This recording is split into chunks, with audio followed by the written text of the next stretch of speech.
Olá pessoal, tudo bem com vocês? No vídeo de hoje eu vou trazer um olhar psicológico sobre as emoções no filme Divertidamente 2. Eu sou Kathleen Lima, psicóloga, doutoranda em psicologia, e há mais de 6 anos ajudo pessoas a cuidarem das dores da sua história com afeto e ciência. É bem possível que você já tenha visto muitas coisas sobre o novo lançamento da Disney, que é o Divertidamente 2, que estreou dia 20 de junho nos cinemas, tá?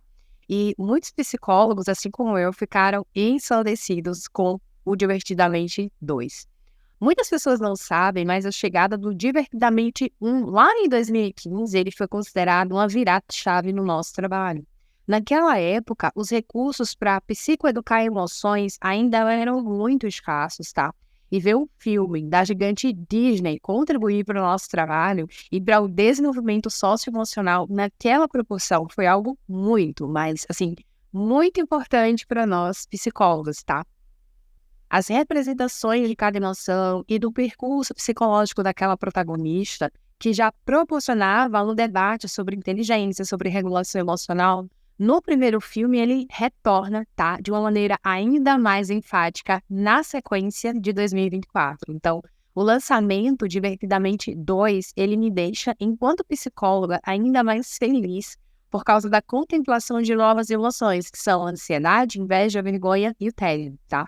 E desde a estreia, o filme é um sucesso para o público, tá? Se consagrando como o 25º filme de maior bilheteria da história do cinema, de acordo com o Deadline. Apesar de, a princípio, parecer um filme que foi dirigido para a infância, o Divertidamente ele fala tanto para adultos quanto para crianças, porque ele foi construído a partir de múltiplas camadas de interpretação, tá, gente? E agora eu gostaria de trazer algumas reflexões sobre o filme. No universo do Divertidamente, o Will da Riley, ele é representado visualmente por várias ilhas emocionais. E cada uma dessas ilhas ela é sustentada, tá, por memórias essenciais que influenciaram a personalidade dela. Então, essas ilhas elas são construídas a partir de experiências significativas e elas são alimentadas por memórias base, tá? Que são aquelas memórias com a forte carga emocional. Então, cada ilha ela representa um aspecto fundamental da identidade e do comportamento da Riley. As memórias base, que são essenciais para a formação dessas ilhas, elas são experiências que tiveram impacto profundo e também impacto duradouro na vida da Riley. Essas memórias elas são coloridas por diferentes emoções: alegria, tristeza, o medo, o nojo, raiva, ansiedade, vergonha, o tédio e também inveja. E elas ajudam a moldar a forma como a Riley percebe a si mesma e também como ela percebe o mundo ao seu redor. Então, pense nessas ilhas como as necessidades que a Riley tinha. A formação do Will ela é feita a partir de memórias, tá? No filme, a Ilha da Família ela é formada pelas memórias bases de momentos significativos que foram passados em família, representados pelo pai, representados pela mãe da Riley. E como celebração de aniversário, viagens, momentos de carinho, garanto que você tem algumas memórias suas nesses aspectos da tua família também. Essas memórias ajudaram a Riley a desenvolver um senso de segurança, de amor, de pertença. E aqui eu estou falando da formação do eu. A família ela é um pilar central na identidade da Riley, proporcionando uma base estável e uma base acolhedora. Na ilha da amizade, as memórias base elas são formadas por experiências com amigas próximas, com brincadeiras, confidências e o apoio mútuo também. Então, as memórias associadas à amizade, elas reforçam a importância das conexões sociais e da identidade. Então, a Riley aprende a valorizar o apoio, interagindo com essas qualidades em sua própria identidade, ou seja, na formação do eu. Na Ilha do Hockey, as memórias base, elas são vitórias ou derrotas em jogos, treinamentos, a sensação e realização pessoal. Então, as experiências do hockey ajudaram a Riley a desenvolver a autoconfiança, a desenvolver a determinação, a perseverança. E esses aspectos da identidade dela estão ligados ao seu senso de competência e também à sua paixão por uma atividade específica, que no caso é o hockey. Já na Ilha da Honestidade, as memórias base, elas são momentos onde a Riley foi honesta ou testemunhou honestidade, reforçando o valor e a integridade. E essas memórias, elas moldaram a formação do eu da Riley, para ser uma pessoa que valoriza a verdade, que é ética, que tem um certo impacto nas escolhas e na interação com os outros, tá? E lá na Ilha da Bobeira, as memórias base, elas são brincadeiras, momentos de diversão, de risada. Garanto que se você olhar para trás dessa história, você vai recordar alguns momentos assim também. Então, a capacidade de se divertir, de ser espontânea, é essencial para o bem-estar emocional da Riley. E isso faz com que ela mantenha um equilíbrio que é saudável entre as responsabilidades e também momentos de leveza. Então, para mim, assim, o ponto alto da história foi mostrar como se formam as emoções ou as crenças. E eu vou explicar de uma forma metafórica aqui, tá?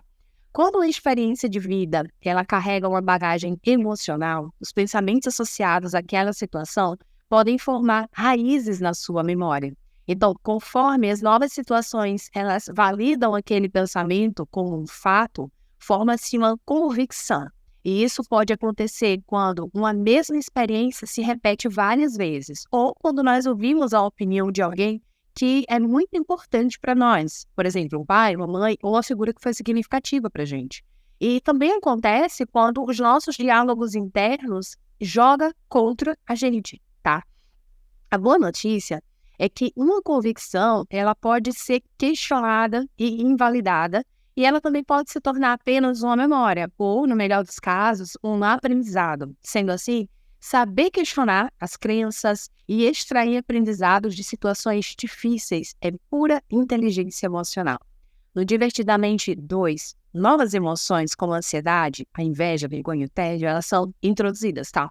E essas novas emoções, elas refletem a complexidade emocional crescente na Riley à medida que ela entra na adolescência e deixa de ser uma criança, o que é natural, tá? Então, na ansiedade, vou começar falando dela, tá? A memória base da Riley são situações de incerteza e pressão social, com novos ambientes e novas expectativas. A ansiedade em si, ela não é algo ruim, tá? Não é algo que deve ser evitado. Na verdade, a ansiedade ela vai ensinar a Riley a ser cautelosa, a planejar, mas também a enfrentar desafios e a crescer emocionalmente. Ou seja, ela tem aspectos positivos e também adaptativos. A ansiedade, ela tem uma função dentro do nosso leque de emoções, tá? E ela é parecida com o medo, de modo que ela ajuda as pessoas a se proteger. A diferença é que ela atua para situações abstratas. Então, quando a ansiedade está na dosagem certa, ela é o que nos move para a ação. É ela que faz com que eu consiga me planejar, me preparar, me precaver de situações que poderiam ser um problema no futuro. O problema ocorre quando a dosagem desse sentimento, ou como ocorre no Divertidamente, né? Quando ela assume todos os nossos controles. E nesse ponto, eu senti a falta de uma relação maior entre a ansiedade e o medo, tá? Os dois personagens lá. Pois a ansiedade é um sentimento complexo que tem como emoção primária o medo, como um pano de fundo lá. Então, eu já fiz um vídeo falando sobre isso, eu vou deixar o link aqui na descrição, dessa relação entre medo e ansiedade, tá? O medo, ele poderia ter ficado, por exemplo, do lado da ansiedade, cochichando, alimentando as suas preocupações. Essa relação teria tornado mais clara a diferença entre sentimentos e emoções. Na inveja, as memórias base da Riley são comparações sociais e sentimentos de inadequação. Pensando na formação do eu, a inveja ela pode motivar a Riley a melhorar, a alcançar mais, mas ela também pode ajudar a Riley a lidar com sentimentos de inferioridade, a aprender a valorizar suas próprias conquistas. Com a vergonha, as memórias bases são momentos embaraçosos e a autocrítica, tá? Então, a vergonha ajuda a Riley a desenvolver a humildade e a autocompaixão, além de melhorar suas habilidades sociais e aprender com os erros. No tédio, as memórias bases são sentimentos de monotonia e de falta de estímulo. Pensando na formação do eu, o tédio ele incentiva a Riley a buscar novas experiências, novos interesses, promover a criatividade e também a inovação. Não é à toa que o tédio faz bem para todos nós, tá? Em alguns momentos. Para trazer um conceito das emoções mais complexas, que são os sentimentos, o filme ele justificou que elas apareciam mais na adolescência. Entretanto, tá?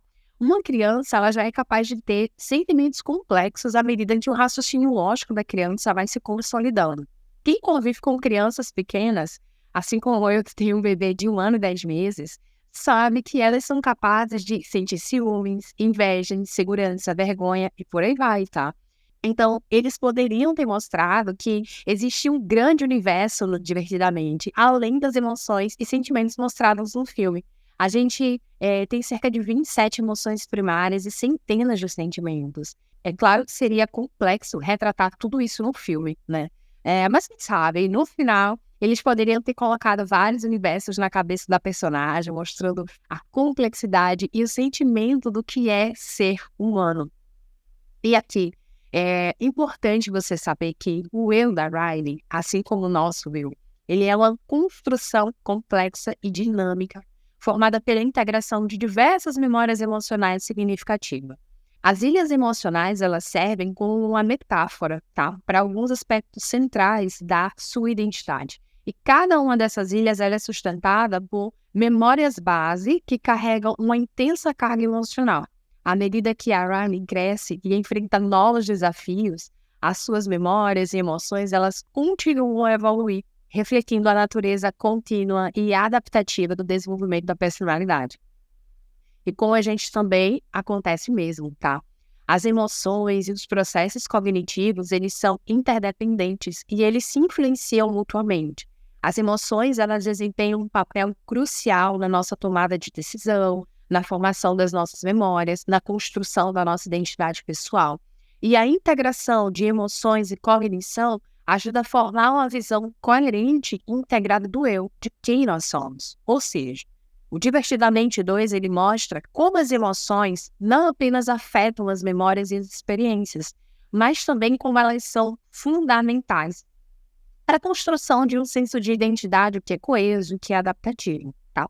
E aqui vale falar sobre a complexidade das emoções. As emoções, elas são processos complexos que envolvem aspectos fisiológicos e que, quando combinados, eles resultam em comportamentos específicos que identificamos por meio de nomes distintos, tá? Por exemplo, quando você observa uma pessoa com raiva, a pessoa ela não está possuída por um espírito de raiva. Ela é uma pessoa que tem um processo fisiológico que gera uma reatividade maior e uma parte de sensibilidade. Então, dependendo do contexto, poderia chamar isso de tristeza ou de alegria. Resumindo, são processos majoritariamente fisiológicos que, quando agrupado, nós damos um determinado nome como base de nosso desenvolvimento, tá?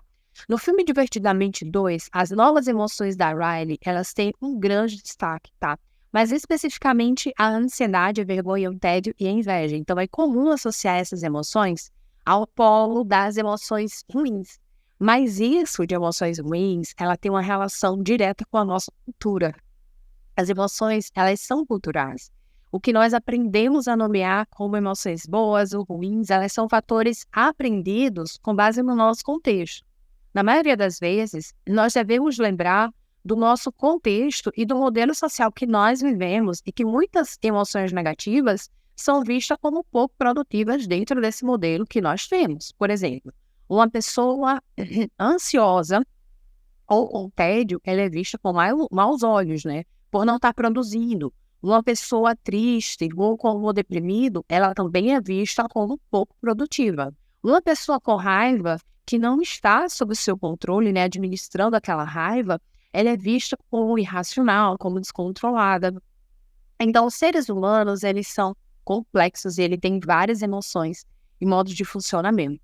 O que faz uma emoção ser doentia ou patológica é o exagero e o sofrimento que é resultante disso. Por exemplo, uma pessoa com crise exagerada de alegria, ela pode ser considerada doente. O exagero é o fator-chave. Não é um limite rígido, sabe? Por isso, vai depender de cada pessoa e do seu funcionamento individual.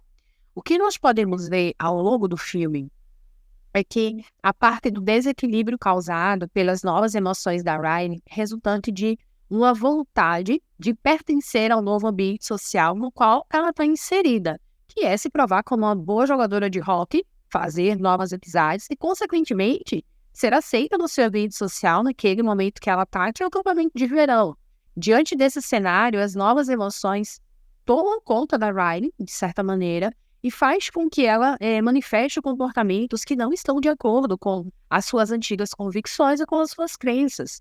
E esse esforço para pertencer a um novo ambiente social, as pessoas elas podem ter diversas reações ao se sentirem inseridas nos contextos. Algumas pessoas podem encolher, evitando manifestar algumas demandas por medo do julgamento, por exemplo. Por outro lado, existem, né, pessoas que são proativas, que investem em melhorar a qualidade social ou entender o ambiente para realmente integrar aquele momento.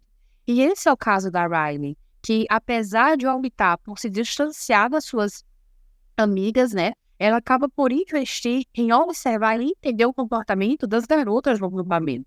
Algumas pessoas chegam ao novo ambiente com um repertório mais semelhante ao do ambiente, ou elas têm habilidade suficiente para se adaptar rapidamente àquele novo contexto. Por isso, as respostas elas são variadas. Então, a resposta emocional ela depende de cada pessoa e do estilo que a pessoa tem. Sentir que nós não estamos inseridos no grupo diminui a nossa chance de sobrevivência biológica, né? O ser humano ele é um ser social, porque historicamente estar em sociedade aumenta as nossas chances de sobreviver. E apesar da evolução da sociedade, os efeitos biológicos da interação social, ele ainda persiste. Compreender e aceitar as nossas emoções é a chave, mesmo as emoções que nós não gostamos ou que nós queremos não sentir, tá? Porque é a partir do momento que eu não julgo a mim mesmo, que eu olho para mim com um olhar mais gentil, que eu consigo acolher mais facilmente as emoções.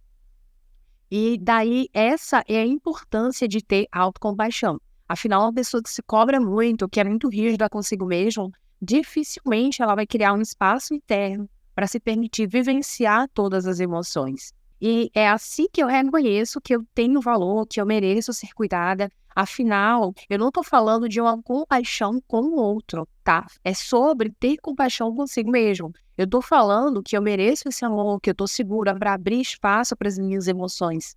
Além disso, a compreensão e a aceitação dos nossos sentimentos são fundamentais para o nosso bem-estar emocional.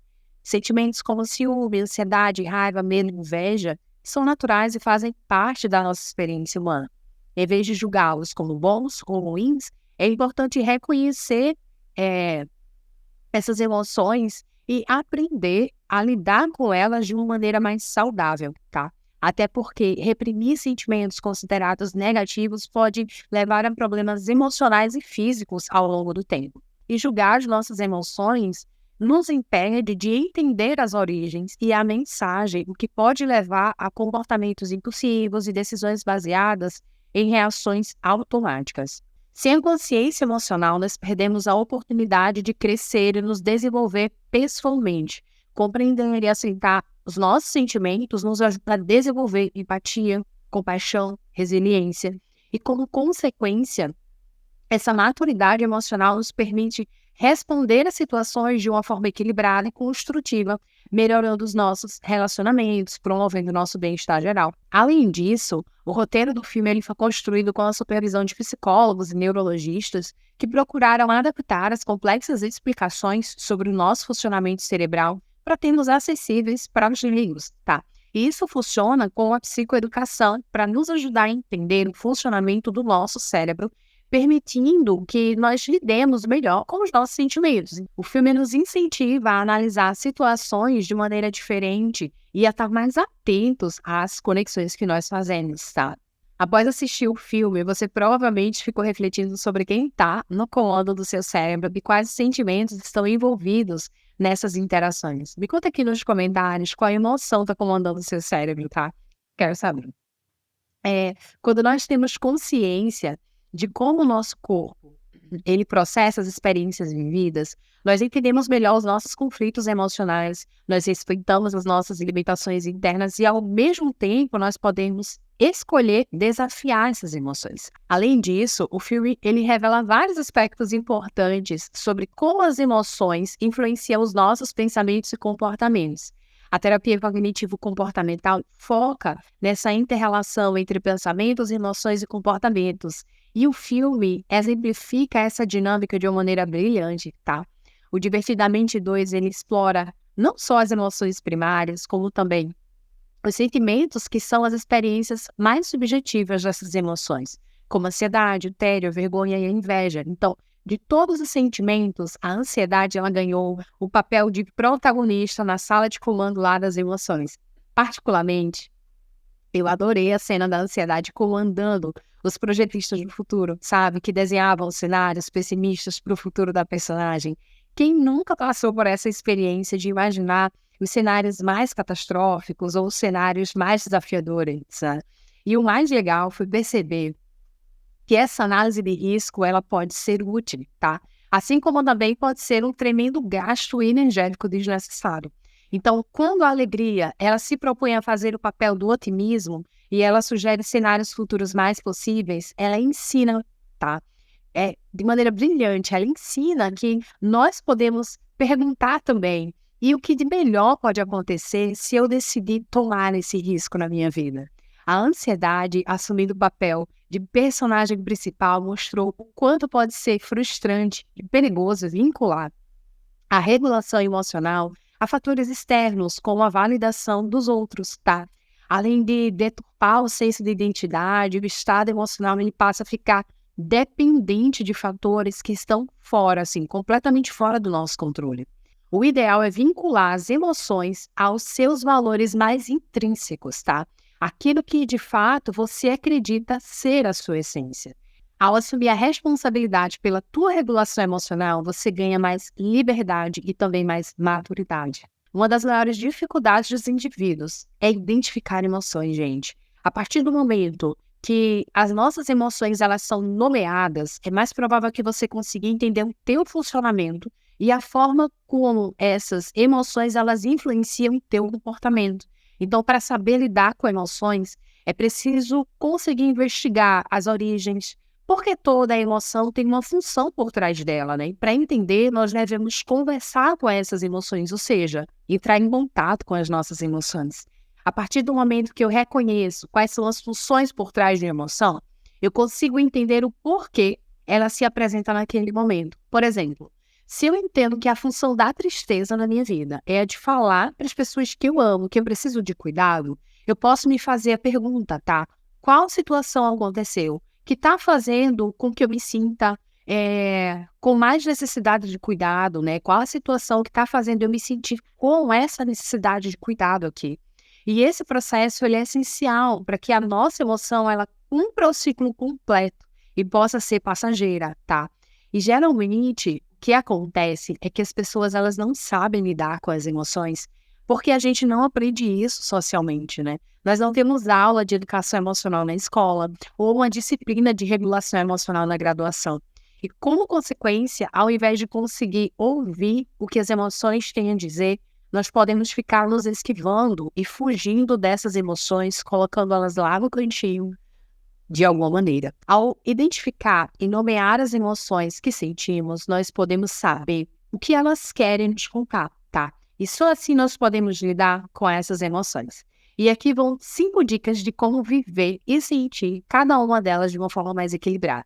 Para a raiva, o ideal é expressá-la de uma forma construtiva, tá? E para isso é importante trabalhar uma comunicação assertiva e atividades que te ajudem a liberar a tensão, como técnicas de relaxamento, exercício físico e esporte de impacto. Identificar os gatilhos da raiva também é essencial, tá?